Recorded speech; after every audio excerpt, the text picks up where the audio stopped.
زاب وانا ممكن حياتي معناتها بتستمر ومن دونه خلص، يعني في شيء انكسر بيني وبينه، ما بتصور اني ممكن اصبر وارجع استنى انه ليتصلح. طالما في شيء انكسر خلص ما بيرجع، بس تطلبي طلاق؟ مستحيل، وما في اولاد وما في شيء، لا بطلب الطلاق اكيد. شهر زمان وبتعرفي انه بسام صار بلبنان، وقبل ما تحكي لتطلبي منه تلتقوا تصفوا على ايدكم بيجي لعندك على الشقه وبيطلب منك تسامحيه. بده اياكي تسامحيه على كل شيء عملوه فيكي. بسام ندمان هيك بيبين لك لاول وهله، بس بالحديث معه بتحسي انه ما اجى لعندك الا بعد ما خسر شغله بالخليج وراح افريقيا وما لقى شيء كرماله هنيك. هون بدي اسالك، وهيدي رح تكون اكيد الفرصه الاخيره لعلاقتكم مع بعض، هل بتسامحيه بهالموقف الضعيف اللي عم بيعيشه، او ما بتسامحيه وبتضلك على قرارك بطلب الطلاق؟ قبل ما تجاوبي خلينا نستقبل شهاده ثالثه معنا بهالحلقه. معنا نادين. اهلا وسهلا فيكي نادين. حضرتك كمان طلبتي انه ما نكشف عن هويتك، مشان هيك ما عم نشوفك بوضوح وما عم نسمعك بوضوح. نادين، بدي اسالك قد صار لك مزوجه؟ 4 سنين. 4 سنين. كيف كان هالزواج؟ كان زواج عن حب ولا عن مصلحه ولا عن طريق الاهل؟ كيف كان هالزواج؟ عن طريق الاهل ووالدني كمان. عن طريق الاهل وصغر السن كمان. وصغر سن. قد ايه كان عمرك لما زوجوكي؟ 16. 16 سنه. شو صار من بعدها؟ صارت اشياء كثيره خلتك انك تعيشي ازمه بهالزواج. نعم. فيك تخبرينا عن الاسباب اللي خلتك بدك تنفصلي من زوجك؟ اول شيء هو كثير مهم الحب يكون، لانه مجرد ما كان في حب الانسان بيقدر يسامح، بس لما الشغله تكون بلا حب اقل شيء بيأذيك، اقل شيء بخليك تتضايق. نعم. صار كثير امور ما كنت متصورتها. فيك تخبرينا عن سببين خلوكي تنفري من هالزوج؟ مثل ما انا ما بحبه هو كمان ما بحبني. اوكي. وبحب حاله اكثر. نعم. يعني كل شيء بحب يشتريه له اكثر ما انه يفضل لبيته او لزوجته او ما عم يشاركك معه يعني ابدا ولا شيء. ما بعرف شو بيعمل، ما بعرف شو بيشتغل، ما بعرف شو بيطلع، شو كذا، ماشي. نعم. بس رايح على الشغل الصبح ورجع جاي عشيه. نعم. لا اكثر ولا اقل. انت متى قررتي انك بدك تنفصلي عن هالزوجه اللي ما بتحبيها؟ هلا كلهم على بعضهم هن 7 سنين زواج. 3 سنين انفصال و4 سنين عشت عشتي معه 4 سنين، ولكن صار لك 3 سنين عم تجربي تنفصلي عن زوجك؟ نعم. هالقد بياخذ وقت؟ بياخذ اكثر كمان. اكثر كمان. طيب لما قررتي انك بدك تنفصلي من زوجك، شو كانت ردة فعل اهلك؟ كانت صعبة اكيد، لانه انا ما واجهتهم انه انا خلص بدي اترك وانا جيت لعندكم وخلص.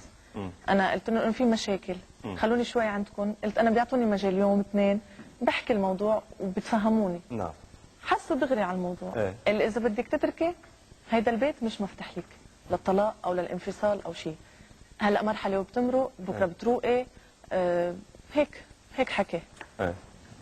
انت عاندتي وهن عندوا على رفض الطلاق، ما هيك؟ انا لا ما عندت. انا خلص حكيوني هيك، اوكي هن يمكن شايفين احسن مني، بس انا كنت بحالي مش منيحه. نعم.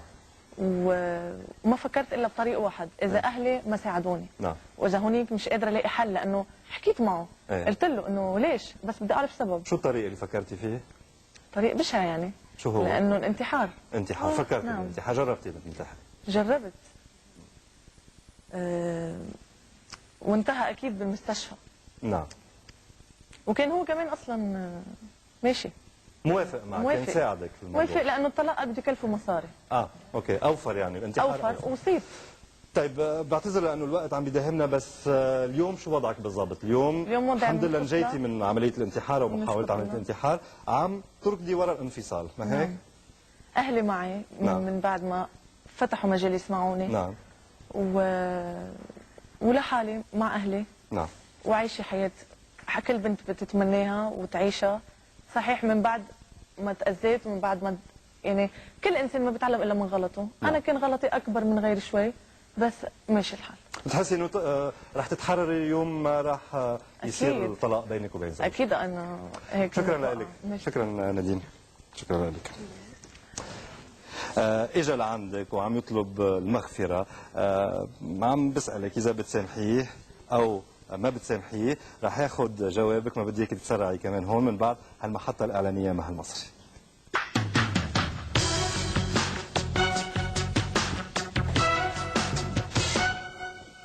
من بعد هالمحطة الإعلانية الأخيرة بحلقة اليوم من لو فرضنا رح نعرف إذا رح تطلق ضيفتنا مها المصري من زوجها بسام أو بدها تسامحه وبدها تحاول تعطي فرصة ثانية لحياتهم الزوجية. خليكم معنا راجعين.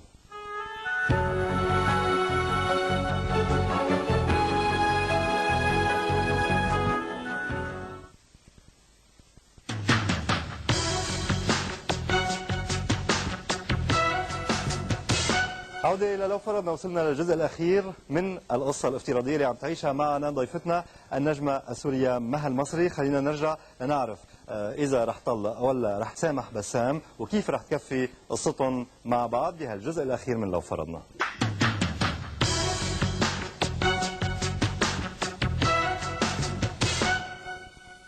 طلاق أو سماح؟ هلا صار في كذب وانسان كذب علي ولساتني انا مثل ما بيقولوا بالسيف سايد، يعني لا في اولاد يكسروني اني انا احيانا بتضطر تتنازل.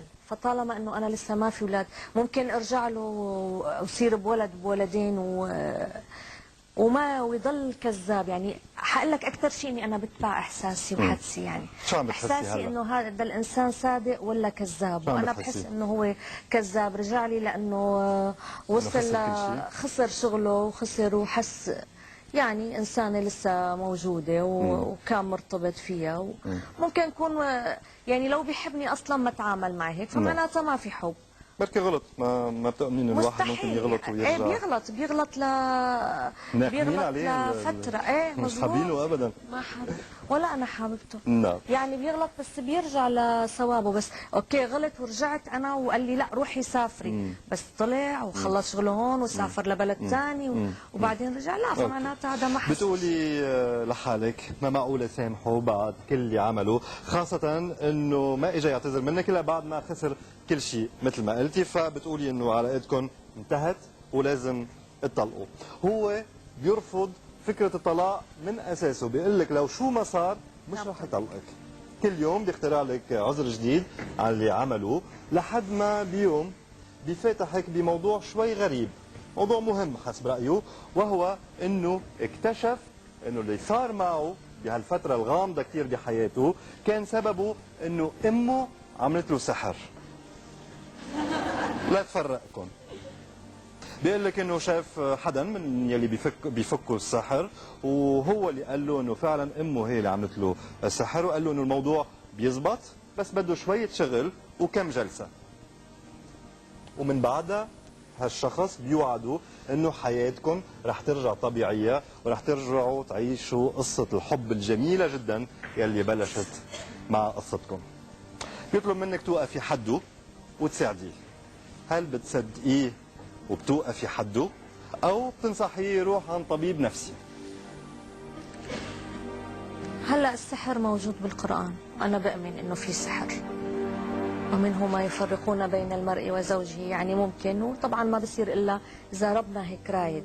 وبعدين هالحما من اساسه هي انسانه ايه ما انا حاببتني، فممكن يعني انا سمعانه كثير قصص انه ايه تعطي اخر فرصه لهالشخص ممكن يفك السحر وتجربي ما بتخسري شيء. هالشيء بيحيرك، بس انسانيا حسيتي حالك شوي مسؤوله انك تساعديه. بتصيري تفكري انه يمكن يكون صحيح اللي عم بيقولوا، خاصه انه ما في شيء بيفسر تغيير بسام المفاجئ الا السحر. ما انت نفسك قلتي اكثر من مره شو صار بهالزلمه، اكيد حدا ساحره. ببلش يخضع لجلسات فك السحر.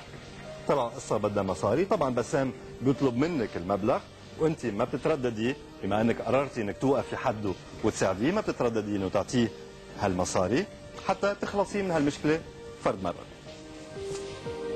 بعد فتره منها قصيره وبالصدفه بتكتشفي انه بسام لا عم بيروح عند هالشخص